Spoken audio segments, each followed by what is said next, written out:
जमीन श्रद्धालुओं के लिए दान दी गई। जी हां, हम बात कर रहे हैं गुजरात की, जहां गरुड़ेश्वर के वासना गांव में काल भैरव सेवा ट्रस्ट के सहयोग से सरपंच विक्रम भाई तड़वी ने नर्मदा परिक्रमा करने वाले श्रद्धालुओं के लिए 2 एकड़ जमीन दान में दी है। जब दूर दूर से श्रद्धालु नर्मदा मैया की परिक्रमा करने आते हैं तो ऐसे भक्तों को रात्रि विश्राम के लिए अनेक असुविधाएं होती है। दान दी गई जमीन पर आश्रम का निर्माण किया जाएगा। इस आश्रम में लगभग 20 श्रद्धालुओं के लिए कमरे, भोजन क्षेत्र और 5 मंदिरों का निर्माण किया जाएगा। इस अवसर पर बाबा जैन धर्मगुरु राजेंद्र मोदी जी, धंधुका के पूर्व सांसद रतिलाल वर्मा जी, राष्ट्रवादी युवा किसान संगठन राष्ट्रीय कार्यकारिणी सदस्य विनोद सोलंकी, भरत भाई राठवा, जिग्नेश भाई शाह, दिलीप भाई पाठक, कनु भाई भरवाड़ और कई अन्य कार्यकर्ता मौजूद थे। संत आदिवासी क्षेत्र में मैं अपना विकास के कार्यों में उनके एजुकेशन के लिए, उनके हेल्थ के लिए और रोजगारी के लिए बहुत सारे कार्यक्रम मेरे साथ संपर्क में चल रहे हैं। यहाँ पर हमारे गुजराती बाबा के द्वारा नर्मदा के पावन नदी तट के ऊपर जो है उन्होंने बताया कि जैसे जल और अन्न ये सेवा करना महापुण्य का भाग बताया गया है, और वैसे हमारे भारतीय संस्कृति और सभ्यता में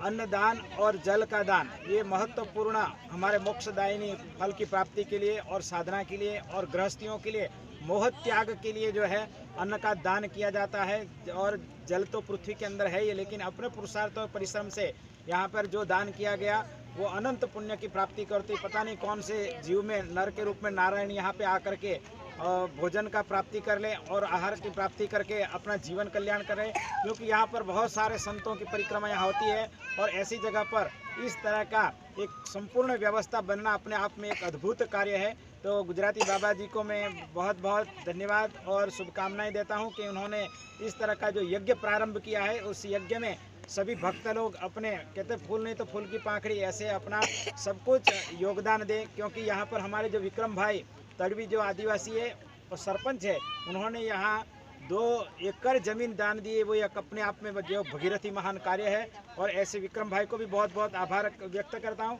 और यहाँ पे बहुत सारे राजनीतिज्ञ लोग भी सभी आए हुए, हमारे सोलंकी साहब, वर्मा साहब और अन्य संत भी यहाँ पर सभी उपस्थित हुए हैं। और इस तरह से उनकी इच्छा तो थी बहुत बड़ा कार्य करने की, लेकिन अभी कोरोना काल चल रहा है और उस कोरोना काल के दरमियान जो है इस तरह के उनको सहज वृत्ति में, कहते